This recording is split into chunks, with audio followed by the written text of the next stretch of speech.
యాక్సిల్లాలో lumps లేదా చంకలో గడ్డలు ఎందువలన వస్తాయి, వాటికి ట్రీట్మెంట్ ఏంటి? సో యాక్సిల్లాలో లంప్స్ అనేది వైడ్ స్పెక్ట్రమ్ ఆఫ్ కండిషన్స్ ఉంటుందండి. సింపుల్ స్కిన్ ఇన్ఫెక్షన్ అయి ఉండొచ్చు, సింపుల్ ఫ్యాట్ కూడా అయి ఉండొచ్చు లంప్.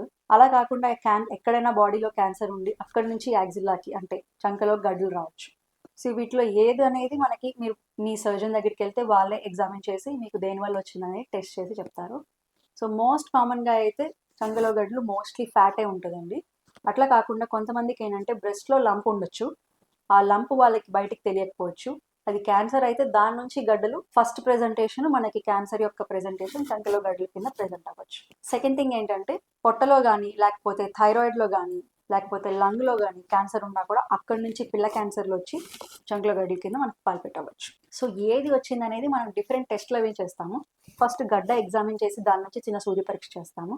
తర్వాత ఎక్కడి నుంచి వచ్చిందో తెలుసుకోవడం కోసం అల్ట్రాసౌండ్ స్కానింగ్, సిటీ స్కానింగ్ పొట్టకి మరియు చెస్ట్కి ఇంకా థైరాయిడ్కి చేస్తాం. ఈ స్కానింగ్స్ చేయడం వల్ల మనకి ఎక్కడైనా ప్రాబ్లం ఉంటే ముందే తెలుస్తుంది.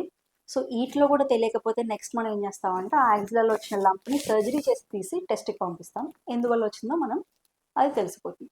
సింపుల్ ఫ్యాటే అయితే మనకి సింపుల్ సర్జరీ చేయొచ్చు, లేదా లైపోసెక్షన్ చేయొచ్చు, లేదా లింఫ్ నోడ్స్ అంటే ఇన్ఫెక్షన్ వల్ల వచ్చే లింఫ్ నోడ్స్, క్యాన్సర్ వల్ల వచ్చే లింఫ్ నోడ్స్ ఆ గడ్డలు చంకలో ఉంటాయి. ఏదైనా కూడా దాన్ని మనం సర్జరీ చేసి తీసి టెస్ట్కి పంపిస్తే మనకి డెఫినెటివ్ డయాగ్నోసిస్ అనేది వస్తుంది.